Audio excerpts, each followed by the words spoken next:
সুপ্রিয় শিক্ষার্থী, আসসালামু আলাইকুম। আরিফস একাডেমির পক্ষ থেকে তোমাদেরকে জানাই শুভেচ্ছা। আশা করি তোমরা ভালো আছো এবং সুস্থ আছো। আজকে আমি তোমাদের গণিত বইয়ের পৃষ্ঠা নম্বর 16 এর 10, 11 এবং 12 নম্বর অঙ্কের সমাধান করে দিব। তাহলে চলো শুরু করা যাক। তো প্রথমে আমরা 10 নম্বরটা করব। তাহলে দেখো 10 নম্বর প্রশ্নটা আগে পড়ি। এখানে দেখো বলছে শফিক সাহেব তার নিজ গ্রামের দরিদ্র মানুষের মাঝে 750টি 500 টাকার নোট দান করলেন। তিনি মোট কত টাকা দান করলেন, তাই না? তাহলে তিনি মোট কত টাকা দান করলেন, এটা আমাদেরকে এখন কি করতে হবে? সমাধান করতে হবে, তাই না? তাহলে আমরা এখন সমাধানটা করি। দেখো এখানে লিখি সমাধান, তাই না? সমাধান। তো দেখো তাহলে এখানে বলেছে কি 750টি 500 টাকার নোট, তাই না? তাহলে আমরা লিখতে পারি যে একটি 500 টাকার নোট সমান সমান 500 টাকা, তাই না? অতএব 751টি 500 টাকার নোট সমান সমান 751 গুণ 500 টাকা, তাই না? তাহলে এখন এটা আমাদের উত্তর কিভাবে করব? গুণ করে দিলে আমাদের উত্তরটা চলে আসবে। তো দেখো এটা উত্তর খুবই সহজ। এখানে দুইটা শূন্য আছে, তো আমি এখানে দুইটা শূন্য লিখে নিলাম, ঠিক আছে? এরপর দেখো এই 5 দ্বারা 1কে গুণ করলে 5 1কে 5, এরপর এই 5 দ্বারা এই 5কে গুণ করলে 5 5 25, 25 এর 5 হাতে থাকে 2, ঠিক আছে? এরপর এই 5 দ্বারা এই 7কে গুণ করলে 5 7 35 আর হাতে ছিল 2, তাহলে 37, তাই না? তাহলে এত টাকা। তাহলে দেখো কত হয়েছে? তাহলে হচ্ছে 3,75,500 টাকা, তাই না?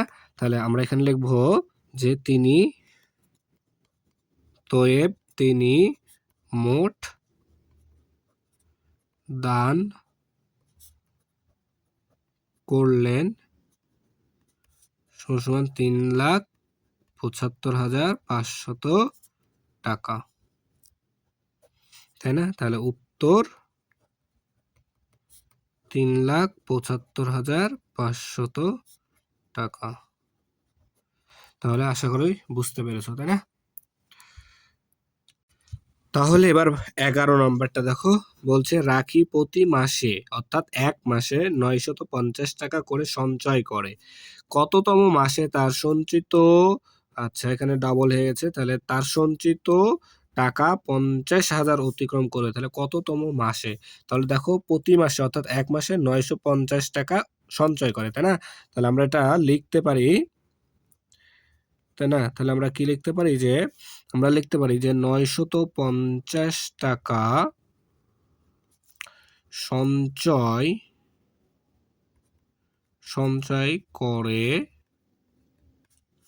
সমান সমান এক মাসে, তাই না? তাহলে কত টাকা এখন বলেছে? 50,000 টাকা। অতএব 50,000 টাকা সঞ্চয় করে সমান সমান 50,000 ভাগ 950 মাসে, তাই না? তাহলে দেখো এখন আমাদের কাজ কি? এই 50,000কে 950 দ্বারা ভাগ করতে হবে, তাই না? তো আমরা এখানে ভাগটা করে দেখো, তাহলে 950 ভাগ 50,000, তাই না? তো দেখো এই পাশে 3টা সংখ্যা, তাহলে এই পাশে আমাদের 3টা সংখ্যা নিতে হবে। তাহলে দেখো তিন পাশে এই পাশে যদি 3টা সংখ্যা নিই তাহলে এটা 500 আর এটা 950, তাহলে এটা ছোট হয়ে যাচ্ছে, তাহলে ভাগ যাবে না, তাই আরেকটা সংখ্যা বাড়াই দিতে হবে, তাই না? তাহলে 50,000। তাহলে এখন আমাদেরকে 950-এর নামতা পড়তে হবে কত পর্যন্ত? 5,000 পর্যন্ত, তাই না? তাহলে দেখো আমি নামতা তো জানি না, তাহলে আমরা কি করব? তাহলে আমরা কি করব? গুণ করে দেখাই দেব, তাই না? তাহলে আমরা গুণ করব। তাহলে গুণ যদি করি, দেখো 950-কে যদি আমি তোমার হচ্ছে কত দ্বারা গুণ করব? 950-কে যদি আমি 5 দ্বারা গুণ করি, দেখো 5 দ্বারা যদি গুণ করি তাহলে কত আসছে? 5 শূন্যে 0, ঠিক আছে? তারপরে 5 5 25 এর 5 হাতে থাকে 2, 5 নং 45 আর 2 47, তাহলে দেখো 4,750, তাহলে এটা নেওয়া যাবে 5,000 এর থেকে ছোট, তাই না? তাহলে এটা আমরা নিতে পারি, তাহলে 4,750, তাই না? এবার কি করতে হবে? আমাদেরকে এবার বিয়োগ করতে হবে। তো দেখো 0 থেকে 0 বাদ দিলে 0, এরপর দেখো 0 থেকে 5 বাদ দিলে 5, হাতে থাকে 1, এখানে 7 কে 1 দিয়ে দিলে 8, 0 থেকে যদি 8 বাদ দিই তাহলে হয় 2, তাই না? এরপর দেখো হাতে কিন্তু 1 থাকে, এই 1 4 কে দিলে 4 হয়ে যাবে 5, তাহলে 5 থেকে 5 বাদ দিলে 0। তাহলে দেখো এবার ভাগ দিতে হবে, এই শূন্যটা এবার এখানে নামায় দিতে হবে। এরপর দেখো তাহলে এখানে 3টা সংখ্যা, এখানে যদি 3টা সংখ্যা নিই তাহলে 250 হয়, তাহলে 250 তো ছোট হয়ে যাচ্ছে, তাহলে ভাগ যায় না, তাহলে আমাদেরকে 4টা সংখ্যা নিতে হবে। অর্থাৎ দেখো 950 ঘরের নামতা পড়তে হবে কত আমাদের, কত পর্যন্ত? 2500 পর্যন্ত। তাহলে আমরা কিন্তু নামতা জানি না, তাহলে আবারও গুণ করব, তাই না?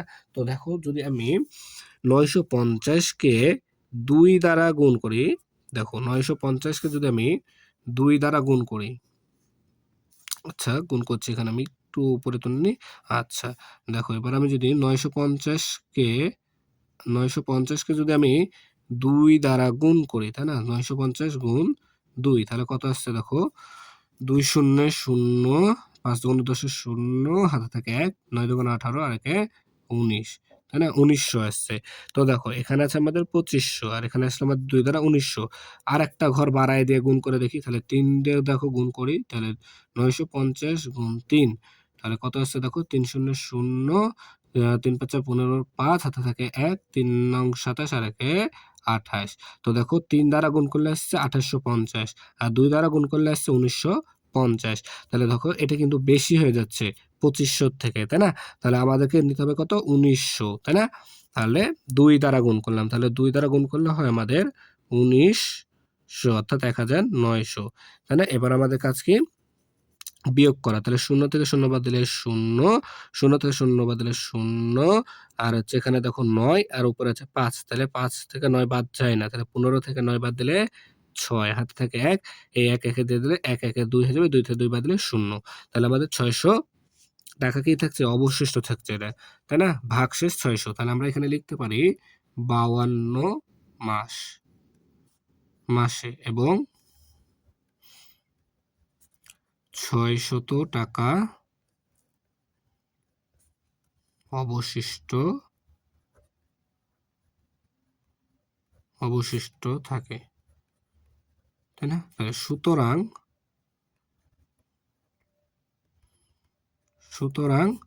52 যোগ 1 সমান সমান 53 মাসে সঞ্চিত টাকা 50,000 অতিক্রম, এখানে বলা আছে কত মাসে অতিক্রম করবে, তাই না? তাহলে অতিক্রম করবে, তাই না? তাহলে এটা আমাদের উত্তর। তাহলে আমরা এখানে লিখে দেবো উত্তর 53 মাস, তাই না? তাহলে আশা করি তোমরা বুঝতে পেরেছো। তাহলে এটা আমাদের সমাধান, তাই না? দেখো এই যে, ঠিক আছে। তাহলে এবার 12 নাম্বারটা। তো দেখো আসাদ মুরগির খামার করার জন্য 345টি ব্রয়লার মুরগি 225 টাকা দরে ক্রয় করলো, ঠিক আছে? তো এতে তার কত টাকা খরচ হলো, তাই না? তাহলে দেখো একটি ব্রয়লারের দাম 225 টাকা, আর আসাদ ব্রয়লার কিনেছিল 345টি। তাহলে আমরা এটা লিখতে পারি যে, দেখো আগে সমাধান লিখে নিই, সমাধান, তাই না? তাহলে আমরা এটা লিখতে পারি যে একটি মুরগির দাম সমান সমান 225 টাকা, তাই না?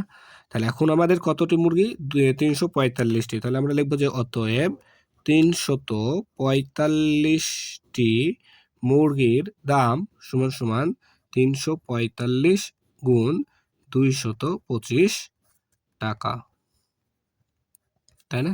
তাহলে এখন আমরা যদি এটাকে গুণ করে দিই তাহলে কিন্তু আমাদের উত্তরটা চলে আসবে, তাই না? তাহলে আমরা এখানে গুণ করি, দেখো তাহলে 345 গুণ 225, তাই না? তো দেখো প্রথমে 5 দ্বারা 5কে গুণ করলে হয় 5 5 25 এর 5, হাতে থাকে 2, 4 5 20 আর 2 22, 22 এর 2 হাতে থাকে 2, তাহলে 3 5 15 আর 2 17, তাই না? তাহলে প্রথম লাইনের কাজ শেষ, তাই এখানে একটা কি শূন্য দিয়ে নিলাম। এরপর দেখো 5 দুগুণ 10, 10 এর শূন্য হাতে থাকে 1, 4 দুগুণ 8 আর 1 9, আর 3 দুগুণ 6। এরপর দেখো দুইটা অঙ্কের কাজ শেষ, তাই এখানে দুইটা শূন্য দিয়ে নিলাম। এরপর দেখো 5 দুগুণ 10, 10 এর শূন্য হাতে থাকে 1, 4 দুগুণ 8 আর 1 9, আর 3 দুগুণ 6। ঠিক আছে? তারপরে দেখো এখন তাহলে কি করতে হবে? যোগ করতে হবে, তাই না? তাহলে দেখো যোগ করি যদি, তাহলে 5 শূন্যে 5, 2 শূন্যে 2, আর হচ্ছে 9 আর সাথে 16, 16 6 হাতে থাকে 1, তাই না? তাহলে দেখো 1 হাতে থাকে, তাহলে 1 হাতে থাকে, তাই না? তাহলে 9 আর 6 15, 15 কে 16 আর হাতে রাখে 17, 17 7 হাতে থাকে 1, তাই না? এখানে আছে 6 আর হাতে রাখে 7। তাহলে আমাদের উত্তর আসছে ৭৭,৬২৫ টাকা। তাহলে ৭৭,৬২৫ টাকা। তাহলে আমরা এটা লিখতে পারি এবার উত্তর ৭৭,৬২৫ টাকা। তাহলে আশা করি বুঝতে পেরেছো। আজকে এই পর্যন্তই। ভিডিওটি ভালো লাগলে অবশ্যই লাইক, কমেন্ট, শেয়ার করতে ভুলবে না এবং পরবর্তী ভিডিও সবার আগে পেতে আমাদের চ্যানেলটি সাবস্ক্রাইব করে রাখো। আল্লাহ হাফেজ। আসসালামু আলাইকুম ওয়া রাহমাতুল্লাহ।